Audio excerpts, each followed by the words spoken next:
Story 1. Story 1, The Whispering Snow. It started like any other winter evening in the Catskills. The fire crackled in the hearth, painting flickering shadows on the log walls of our rented cabin. Sarah, my wife, hummed a Christmas carol as she stirred a pot of chili on the stove. Outside, the wind picked up, rattling the window panes. "Sounds like we're in for a big one," I said, pulling the thick drapes closed. "Good," Sarah replied, a smile playing on her lips. "Cozy night in." But cozy turned to claustrophobic as the snow piled up outside, quickly transforming the familiar landscape into a blinding white void. The power flickered, then died completely, plunging us into darkness. The silence that followed was unnerving, broken only by the howling wind and the occasional sharp crack of a tree branch under the weight of the snow. "Don't worry," I said, my voice steadier than I felt. "We have the generator." It took longer than usual to get it going, the biting cold seeping through my gloves. When it finally sputtered to life, the dim light it cast only served to highlight the swirling snow pressing against the windows. It felt wrong. Too thick, too fast. Like something alive. The next morning, the snow had stopped, but the world outside was unrecognizable. Drifts reached the roof, and the forest, usually a vibrant mix of greens and browns, was now a stark, monochromatic canvas. An oppressive silence hung in the air, broken only by the unsettling crunch of our boots in the pristine snow. "It's beautiful," Sarah whispered, her voice laced with a note of unease I couldn't place. We tried to contact the outside world, but the radio was dead.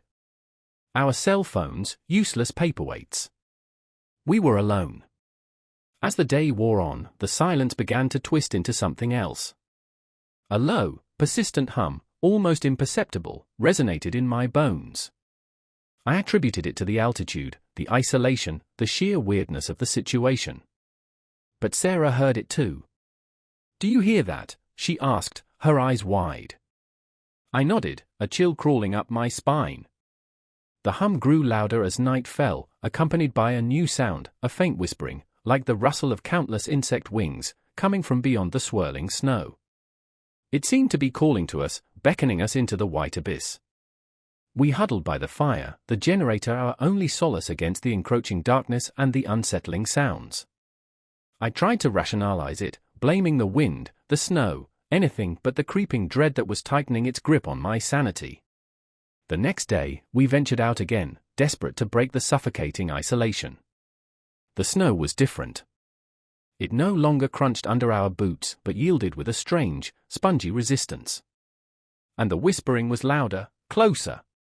We followed the barely visible tracks of a snowmobile, hoping to find another soul, another sign of civilization. The tracks led us to a clearing where we found the snowmobile, abandoned, half buried in the snow. There was no sign of the driver. Only the whispering, now a chorus of sibilant voices, echoing in the vast emptiness. That night, the hum became a throbbing pulse, vibrating the very air around us. The whispering intensified, transforming into distinct words, unintelligible yet somehow menacing. We saw things in the swirling snow beyond the windows, fleeting glimpses of impossible shapes, vast and ancient, moving with a languid grace that defied the laws of physics. Sarah started talking about the stars, about how they weren't what they seemed, about how they watched us, cold and indifferent. Her words were disjointed, nonsensical, yet they resonated with the growing terror in my own heart. The last thing I remember clearly is the snow, no longer white but a swirling vortex of iridescent colors, pressing against the windows, the whispering voices chanting in a language that felt both alien and intimately familiar. The cabin walls seemed to breathe, the floor tilted beneath my feet, and Sarah's eyes, once warm and brown, now glowed with an unnatural light. I woke up alone, the generator sputtering its last breaths, the cabin cold and silent. The snow outside was pristine, untouched, as if the horrors of the past few days had been a fever dream. There was no sign of Sarah. Only the faintest whisper, a haunting echo in the vast, indifferent wilderness. The search parties found nothing. They said it was a tragic accident, that Sarah had wandered off in the blizzard and succumbed to the elements. But I know what I saw, what I heard. I know the snow whispers. And I know it's still out there, waiting. Watching. Story 2. Story 2, The Whispering Pines. The kettle whistled, a shrill shriek against the rising howl of the wind. Snow battered against the windows of our rented cabin, a furious white chaos obscuring the skeletal pines crowding the hillside. Sounds cozy, huh? My girlfriend, Sarah, nudged me, a playful smile on her face. We'd driven up to the Catskills for a long weekend, a desperate attempt to reconnect after a rough patch. The isolation felt intentional. The cabin was rustic, almost too rustic. The floorboards creaked with every step, the furniture smelled faintly of mildew, and the single flickering bulb in the kitchen cast long, distorted shadows that danced with the firelight. But the view, when visible, was breathtaking. Now, though, the world beyond our windows was a swirling white abyss. Cozy, I echoed, though a shiver ran down my spine that had nothing to do with the cold. The local news had mentioned a blizzard warning, but we hadn't taken it seriously. We were city folk, accustomed to overblown weather reports. The power flickered, then died. Sarah jumped. Great, she muttered, pulling out her phone. No signal. I lit a few more candles, the dancing flames doing little to dispel the creeping shadows. The wind shrieked again, a long, mournful wail that seemed to vibrate through the very foundations of the cabin. It almost sounded human. We huddled together by the fireplace, playing cards by candlelight. The silence between us, punctuated by the rhythmic snap and crackle of the fire, felt heavier than usual. The initial romanticism of the snowstorm was wearing thin. Then we heard it. A faint tapping, like fingernails against glass. Sarah and I exchanged glances. Probably just a branch, I said, though my voice sounded unconvincing even to my own ears. The tapping continued, rhythmic, insistent. I went to the window and peered out into the blinding white. Nothing. Just swirling snow. But the tapping persisted, now joined by another sound, a low, guttural murmuring, almost like a whispered conversation. Sarah joined me, her face pale. "What is that?" she whispered. I shook my head. "I don't know." The murmuring grew louder, closer. It sounded like it was coming from right outside the window, just beyond the swirling snow. We backed away from the window, our hearts pounding in our chests. The tapping ceased, replaced by a scratching sound, like something dragging itself across the wooden siding. We locked the doors, bolted the windows, every creak and groan of the old cabin amplifying our fear. We huddled together in the center of the room, listening to the sounds outside, the whispering, the scratching, the occasional thud against the walls. The sound seemed to be circling the cabin, closing in on us. Hours crawled by.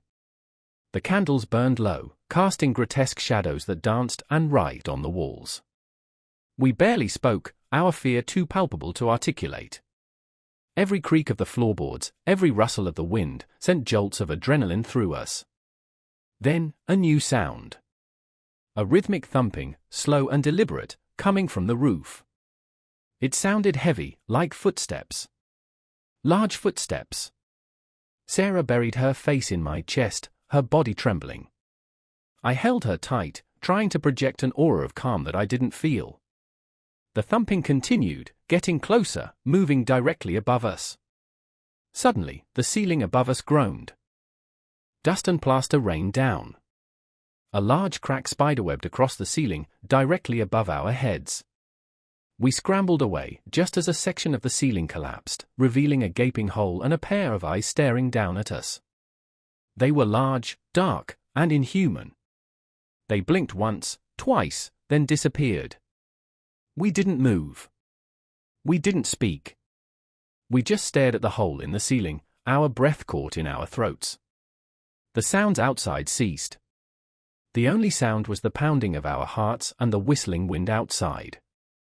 The blizzard raged for another 2 days. We didn't sleep. We didn't eat. We just sat there, huddled together, listening to the wind and waiting. Waiting for the snow to stop. Waiting for daylight. Waiting for something. When the storm finally broke, the world outside was a pristine white landscape, glistening under the pale winter sun. The pine stood silent and still, covered in a thick layer of snow. There were no footprints in the snow around the cabin. No signs of anything unusual. We packed our bags and left, never looking back. We never spoke about what we saw, what we heard. We tried to put it behind us, to pretend it never happened. But the memory lingers, a chilling reminder of the long, dark night in the whispering pines. Sometimes, when the wind howls outside my window, I hear it again. The faint tapping, the whispering voices, the heavy footsteps on the roof. And I wonder what happened to the couple who rented the cabin after us. Did they hear it too? Did they see the eyes staring down at them from the hole in the ceiling? Or were we just imagining things? The uncertainty is the most terrifying part. The not knowing. The wondering. The waiting.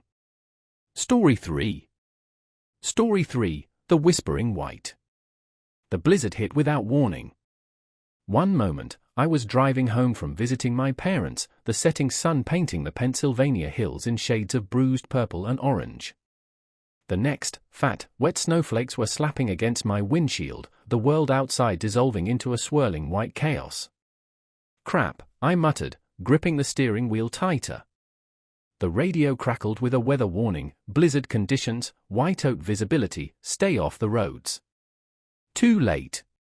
I was already in it. I squinted, trying to make out the road ahead. The wind howled like a banshee, shaking the car.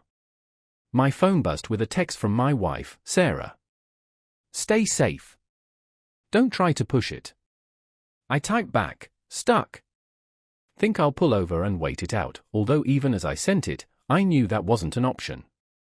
The road was barely visible, the snow accumulating faster than I could have imagined. The car skidded. My heart leaped into my throat.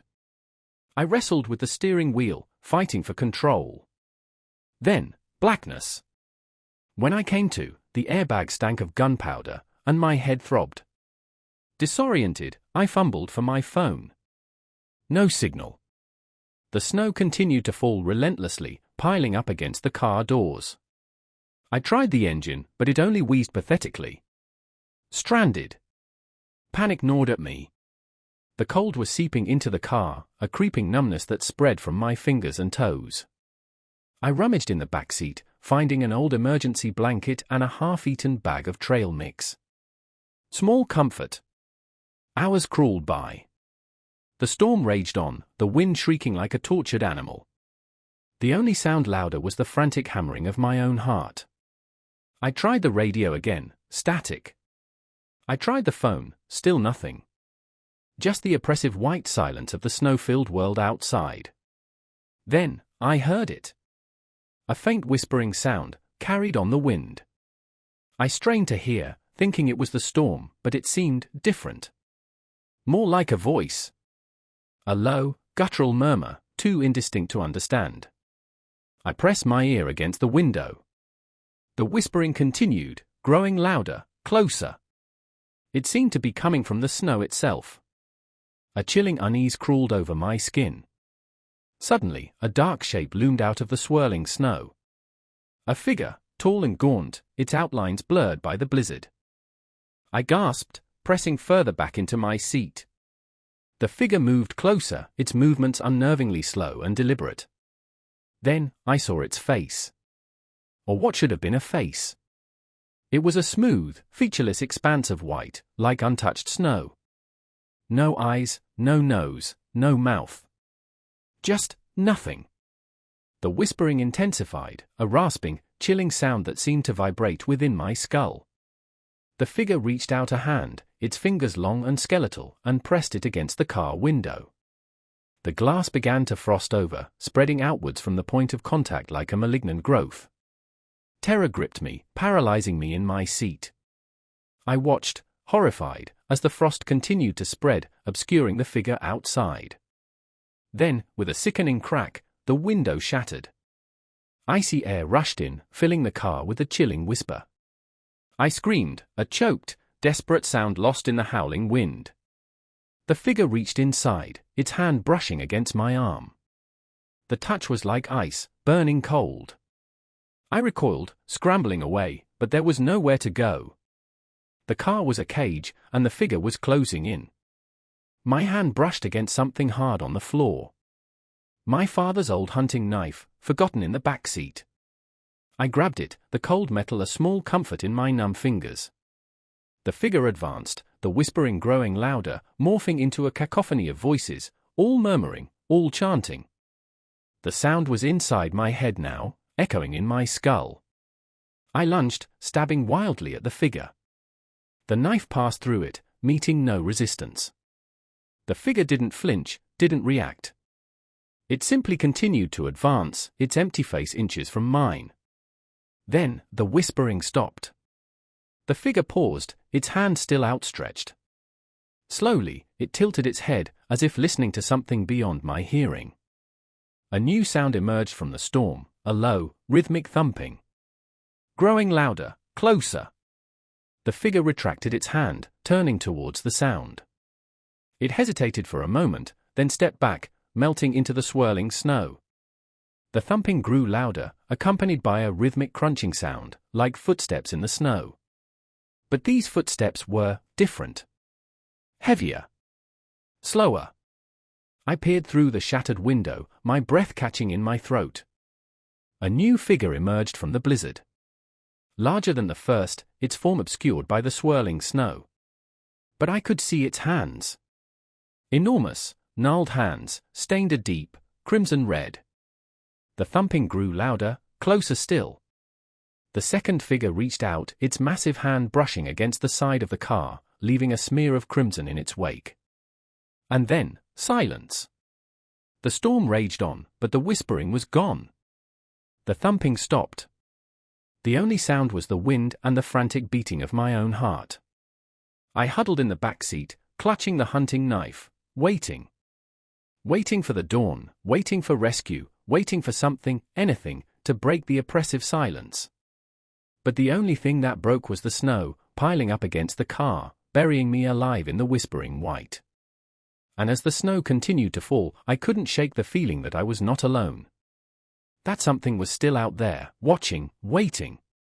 And that the crimson stain on the side of my car was not the end, but only the beginning. Story 4. Story 4, The Whispering White. The snow started softly, a gentle hush against the windows of the community hall. Inside, the annual Maple Creek potluck was in full swing. The air, thick with the aroma of casserole dishes and Mrs. Henderson's infamous fruitcake, vibrated with chatter and laughter. My husband, David, was deep in conversation with Mr. Thompson about ice fishing, while I circulated, balancing a plate piled high with mashed potatoes and roast beef. It was the kind of quintessential small-town gathering that made Maple Creek feel like home, despite the isolation that clawed at me sometimes. By the time we bundled up to leave, the snow had thickened, a relentless curtain of white. "Looks like we're in for it," David chuckled, brushing snow off the car. The drive back to our secluded cabin usually took 20 minutes, but the thickening snow made the familiar route treacherous. An hour later, we were still crawling along the winding road, the pines on either side ghostly sentinels in the swirling white. The radio, our only connection to the outside world, crackled with static, occasionally sputtering out a fragmented weather report warning of blizzard conditions. A wave of unease settled in my stomach. "Maybe we should have stayed at the hall," I murmured, clutching my seatbelt. David squeezed my hand. "Almost home, honey. Just a little further." But home was nowhere in sight. The familiar landmarks had vanished, swallowed by the blinding snow. We were lost. Then, we saw it, a flicker of light through the blizzard. A house. We hadn't seen another house for miles. Relief washed over me, so potent it almost masked the prickle of unease at the house's strange stillness. No smoke curled from the chimney, and no light shone from the windows, only that faint, flickering glow from somewhere deep within. David pulled up the long, snow-drifted driveway. "Let's just ask for directions," he said, his voice tighter than usual. We knocked, the sound strangely muffled by the thick wooden door. Silence. We knocked again, louder this time. Still nothing. David tried the handle. It turned. The door swung inward, revealing a dimly lit hallway. The flickering glow came from a fireplace further down the hall, the flames casting dancing shadows on the walls. The air was heavy, stagnant, with a faint, metallic tang that made my stomach churn. "Hello?" David called out. His voice echoed eerily through the silent house. No answer. A wave of cold dread washed over me. I tugged at David's sleeve. "Let's go," I whispered, my voice trembling. "This place, it doesn't feel right." He hesitated, then nodded, his face pale. As we turned to leave, we heard it, a faint whisper, seemingly coming from the depths of the house. We froze. "Stay," the whisper hissed, barely audible above the howling wind outside. We spun around, hearts pounding. The hallway was empty. "Did you hear that?" I whispered, clutching David's arm. He nodded, his eyes wide. We backed away slowly, our gazes darting around the hallway. Then, from the corner of my eye, I saw it, a movement in the shadows at the end of the hall. A figure, tall and gaunt, its features obscured by the dim light. We didn't wait to see more. We stumbled back out into the blizzard, the door slamming shut behind us with a resounding boom. We ran to the car, fumbling with the keys, the whispered word "stay" echoing in our minds. The engine sputtered to life, and we sped away, tires spinning in the deep snow. We didn't look back. We drove for what felt like hours, the blizzard showing no sign of letting up. The radio remained stubbornly silent, only emitting static. Finally, through the swirling snow, we saw the faint glow of headlights. A snowplow. Relief flooded through me.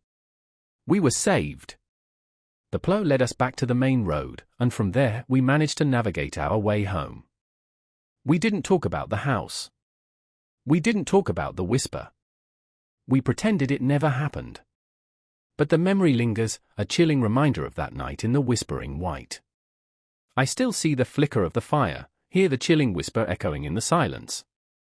And sometimes, when the wind howls outside our cabin, I can't shake the feeling that we're being watched, that something followed us from that house in the snow. And I wonder, what would have happened if we had stayed? What if we'd gone further into the house, towards the flickering glow, towards the source of the whisper? The thought chills me to the bone, a constant, gnawing unease that settles deep in my gut, reminding me that some doors are best left unopened, some secrets best left undisturbed, especially in the isolating silence of a snowstorm. Because in the desolate white, the lines between reality and nightmare blur, and sometimes, the greatest horror lies not in what you see, but in what you don't. Story 5. Story 5, The Whispering White. The snow started innocently enough, fat, lazy flakes drifting down against the backdrop of a bruised twilight sky. I was driving back from my grandmother's house in rural Vermont, the familiar two-lane road winding through hills already dusted white. Grandma insisted I take a thermos of her infamous chicken noodle soup, its comforting warmth radiating through the passenger seat. She'd fussed, as she always did, worried about the impending storm. "Be careful, dearie," she'd said, her wrinkled hand clutching mine. "The mountains hold their secrets close in a blizzard." I'd laughed it off, but her words echoed in my mind as the snow thickened. Visibility dropped quickly. The hypnotic rhythm of the wipers became my only companion. The radio, once crackling with static-laced Christmas carols, went silent. I fumbled with the tuner, a knot of unease tightening in my stomach. Just static. I pulled over onto a small, snow-covered turnout, intending to wait out the worst of it. The engine sputtered and died, plunging me into sudden, unnerving silence. Only the whisper of the wind against the windows. I tried the engine again. Nothing. Panic clawed at the edges of my reason. My phone, of course, had no signal. I was alone, stranded, with the snow piling up faster than I'd ever seen. The thermos, still warm, offered little comfort. I hugged it to my chest, trying to quell the rising tide of fear. The silence began to press in on me, punctuated only by the occasional groaning of tree branches laden with snow. Then, I heard it. A faint, high-pitched whistling, like a tea kettle on the verge of a scream. It seemed to come from outside, just beyond the swirling snow. I dismissed it as the wind playing tricks, but it persisted, growing louder, weaving itself into the fabric of the storm. I turned the headlights on, hoping to pierce the blinding white. The beams cut through the snow only a few feet, revealing nothing but swirling flakes. Then, a flicker of movement at the edge of the light. Something tall, slender, almost human-shaped. It vanished as quickly as it appeared. My heart pounded against my ribs, a frantic bird trapped in a cage. The whistling intensified, morphing into a chorus of whispers, too indistinct to understand, yet chillingly close. It seemed to come from everywhere, surrounding the car, seeping into my very bones.